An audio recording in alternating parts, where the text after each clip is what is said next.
Friends, welcome back to the channel jobs files in Kannada.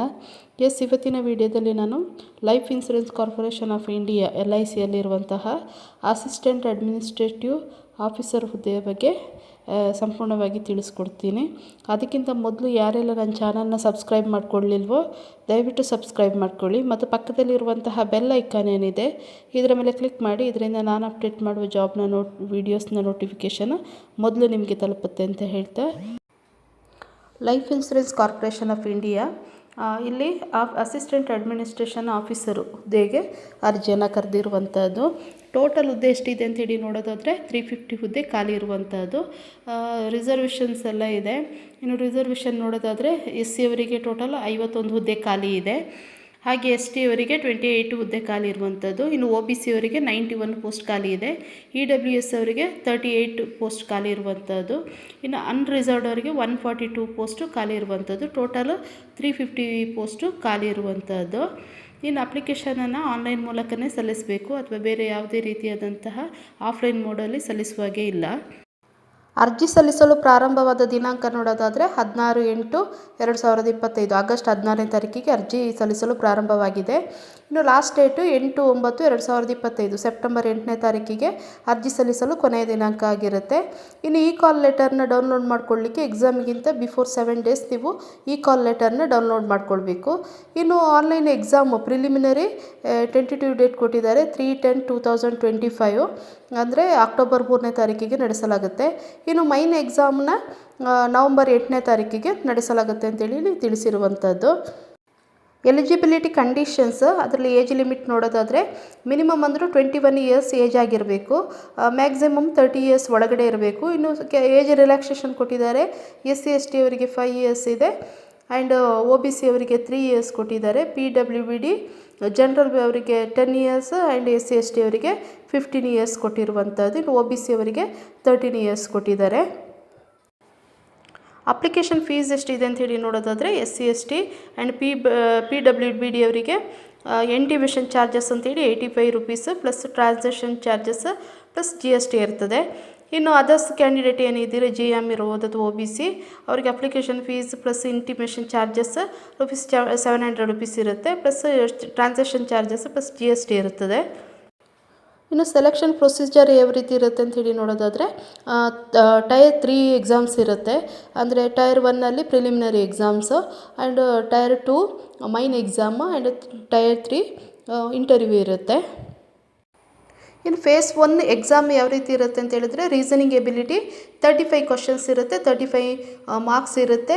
Medium of exam English ಅಥವಾ ಹಿಂದಿಯಲ್ಲಿ ಇರುತ್ತೆ. Duration ಬಂದು 20 minutes ಕೊಟ್ಟಿರ್ತಾರೆ.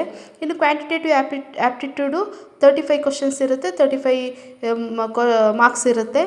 ಇನ್ನು ಮೀಡಿಯಮ್ ಆಫ್ ಎಕ್ಸಾಮ್ಸ್ ಇಂಗ್ಲೀಷ್ ಅಥವಾ ಹಿಂದಿ 20 ಮಿನಿಟ್ಸ್ ಡ್ಯೂರೇಷನ್ ಇರುತ್ತೆ ಟೈಮಿಂಗ್ಸ್. ಇನ್ನು English language with special emphasis on grammar, vocabulary and comprehension ನೋಡೋದಾದರೆ 30 ಮಾರ್ಕ್ಸಿಗೆ 30 ಕ್ವಶನ್ಸ್ ಇರುತ್ತೆ. ಇನ್ನು ಡ್ಯೂರೇಷನ್ ನೋಡೋದಾದರೆ 20 ಮಿನಿಟ್ಸ್ ಇರುತ್ತೆ. ಮೀಡಿಯಮ್ ಆಫ್ ಎಕ್ಸಾಮ್ಸು ಇಂಗ್ಲೀಷ್ ಲ್ಯಾಂಗ್ವೇಜಲ್ಲಿ ಇರುತ್ತೆ. ಟೋಟಲಾಗಿ 100 ಮಾರ್ಕ್ಸಿಗೆ 1 ಅವರ್ ಇರುತ್ತೆ ಇಲ್ಲಿ ಟೈಮಿಂಗ್ಸು. ಇನ್ನು ಫೇಸ್ 2 ಮೈನ್ ಎಕ್ಸಾಮ್ ಯಾವ ರೀತಿ ಇರುತ್ತೆ ಅಂತೇಳಿ ನೋಡೋದಾದರೆ ರೀಸನಿಂಗ್ ಎಬಿಲಿಟಿ 30 ಕ್ವಶನ್ಸ್ ಇರುತ್ತೆ, 90 ಮಾರ್ಕ್ಸ್ ಇರುತ್ತೆ. Medium of exam English or ಹಿಂದಿಯಲ್ಲಿ ಇರುತ್ತೆ. ಡ್ಯೂರೇಷನ್ 40 ಮಿನಿಟ್ಸ್ ಕೊಟ್ಟಿರ್ತಾರೆ. ಇನ್ನು general knowledge and current affairs 30 questions ಇರುತ್ತೆ, 60 ಮಾರ್ಕ್ಸಿಗಿರುತ್ತೆ. ಡ್ಯೂರೇಷನ್ 20 ಮಿನಿಟ್ಸ್ ಇರುತ್ತೆ. Data analysis and interpretation 30 questions ಇರುತ್ತೆ, 90 ಮಾರ್ಕ್ಸ್. ಇನ್ನು ಲ್ಯಾಂಗ್ವೇಜ್ ಇಂಗ್ಲೀಷ್ ಆರ್ ಹಿಂದಿ ಲ್ಯಾಂಗ್ವೇಜಲ್ಲಿ ಎಕ್ಸಾಮ್ನ ನಡೆಸಲಾಗುತ್ತೆ. ಟೋಟಲ್ ಡ್ಯೂರೇಷನ್ ಬಂದು 40 ಮಿನಿಟ್ಸ್ ಕೊಟ್ಟಿರ್ತಾರೆ. ಇನ್ನು insurance and financial market awareness 30 questions ಇರುತ್ತೆ, 60 ಮಾರ್ಕ್ಸ್. ಎಕ್ಸಾಮ್ ಲ್ಯಾಂಗ್ವೇಜ್ ನೋಡೋದಾದರೆ English or Hindi 20 minutes duration ಇರುತ್ತೆ. ಟೋಟಲು 120 ಕ್ವಶನ್ಸ್ ಇರುತ್ತೆ, ಮಾರ್ಕ್ಸ್ 300 ಮಾರ್ಕ್ಸ್ ಇರುತ್ತೆ, 2 ಅವರ್ ಇರುತ್ತೆ. ಇನ್ನು ನಮ್ಮ ಲ್ಯಾಂಗ್ವೇಜ್ ಟೆಸ್ಟ್ ಅಂತ ಹೇಳಿ ಕೊಡ್ತಾರೆ. ಅಂದರೆ ಡಿಸ್ಕ್ರಿಪ್ಟಿವ್ ಟೈಪು, ಅಂದರೆ ವಿವರಣಾತ್ಮಕವಾಗಿ ಬರೀಲಿಕ್ಕಿರ್ತದೆ. ಅದು ಇಮೇಲ್ ಚೆಕ್ಕಿಂಗ್ ಇರ್ಬೋದು, ನಮ್ಮ ಸ್ಕಿಲ್ ಏನಿದೆ ಅದರ ಬಗ್ಗೆ ಚೆಕ್ ಮಾಡಲಿಕ್ಕೆ ಅವರು ಎಕ್ಸಾಮನ್ನು ನಡೆಸುವಂಥದ್ದು. ಟೋಟಲು 2 ಕ್ವಶನ್ಸ್ ಇರುತ್ತೆ, 25 ಮಾರ್ಕ್ಸ್ ಇರುತ್ತೆ. ಇದು ಎಕ್ಸಾಮ್ ಇಂಗ್ಲೀಷ್ ಲ್ಯಾಂಗ್ವೇಜಲ್ಲಿ ನಡೆಸಲಾಗುತ್ತೆ. ಟೋಟಲು 30 ಮಿನಿಟ್ಸ್ ಟೈಮಿಂಗ್ಸ್ ಕೊಟ್ಟಿದ್ದಾರೆ. ಇದನ್ನು ಮೈನ್ ಎಕ್ಸಾಮಿಗೆ ಅಂದರೆ ಮೈನ್ ಎಕ್ಸಾಮ್ನ ಮಾರ್ಕ್ಸ್ ಏನಿದೆ ಅದಕ್ಕೆ ಇದನ್ನು ಕೌಂಟ್ ಮಾಡೋದಿಲ್ಲ. ಇನ್ನು ಅಭ್ಯರ್ಥಿಗಳು ಎಕ್ಸಾಮಿಗೆ ಅಟೆಂಡ್ ಆಗುವಾಗ ಒರಿಜಿನಲ್ ಕಾಲ್ ಲೆಟರ್ ಏನಿದೆ ಅದನ್ನು ತೊಗೊಂಡು ಬರಬೇಕು. ಜೊತೆಗೆ ಐ ಡಿ ಪ್ರೂಫ್ ಏನಿದೆ, photo I D proof original, ಅದನ್ನು ಕೂಡ ತೊಗೊಂಡು ಬರಬೇಕು. ನಿಮ್ಮ ಅಪ್ಲಿಕೇಶನಲ್ಲಿ ಹಾಕುವಾಗ ನೀವು ಏನು ಹೆಸರು ಇರುತ್ತೆ ಅದೇ ಹೆಸರು ಐ ಡಿ ಪ್ರೂಫಲ್ಲಿ ಕೂಡ ಇರಬೇಕು. ಅಂಥದ್ದನ್ನು ಮಾತ್ರ ಅವರು ಅಲೌ ಮಾಡ್ಕೊಳ್ಳುವಂಥದ್ದು. ಜೊತೆಗೆ 2 ಫೋಟೋ ಕಾಪಿ ಇದಿಷ್ಟು ಇದ್ದರೆ ಮಾತ್ರ ನಿಮ್ಮನ್ನು ಎಕ್ಸಾಮಿಗೆ ಅಲೌ ಮಾಡ್ತಾರೆ. ಇನ್ನು ಎಕ್ಸಾಮ್ಗೆ ಆನ್ ಟೈಮು ಅಭ್ಯರ್ಥಿಗಳು ಹಾಜರಿರಬೇಕು. ಇನ್ನು ಫೇಸ್ 3 ಎಕ್ಸಾಮ್ ನೋಡೋದಾದರೆ ಇಂಟರ್ವ್ಯೂ ಇರುತ್ತೆ. ಅಂದರೆ ಎಕ್ಸಾಮಲ್ಲಿ ಶಾರ್ಟ್ ಲಿಸ್ಟ್ ಆದವ್ರನ್ನ ಇಂಟರ್ವ್ಯೂ ಮಾಡಿ ಆಯ್ಕೆ ಮಾಡ್ಕೋತಾರೆ.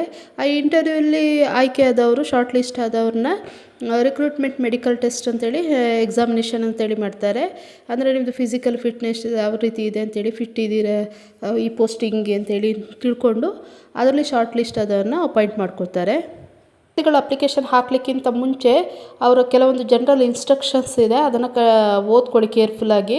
ಓದ್ಕೊಂಡು ಆಮೇಲೆ ಅಪ್ಲಿಕೇಶನ್ ಹಾಕಿ. ನೀವು ಅಪ್ಲಿಕೇಶನ್ ಹಾಕುವಾಗ ನಿಮ್ಮದೆಲ್ಲ ಎಜುಕೇಷನ್ ಡಾಕ್ಯುಮೆಂಟ್ ಇರ್ಬೋದು, ಸರ್ಟಿಫಿಕೇಟ್ಗಳಿರ್ಬೋದು, ಕ್ಯಾಸ್ಟ್ ಸರ್ಟಿಫಿಕೇಟ್ ಇರ್ಬೋದು, ಅಥವಾ ಏಜ್ ರಿಲ್ಯಾಕ್ಸೇಷನ್ ಕೋರಿದರೆ ಅದರ ಸರ್ಟಿಫಿಕೇಟ್ ಎಲ್ಲ ಏನಿದೆ ಅದನ್ನು ಅಪ್ಲಿಕೇಶನ್ ಹಾಕುವಾಗ ಡಾಕ್ಯುಮೆಂಟನ್ನು ಇದು ಅಪ್ಲೋಡ್ ಮಾಡಲಿಕ್ಕಿರ್ತದೆ.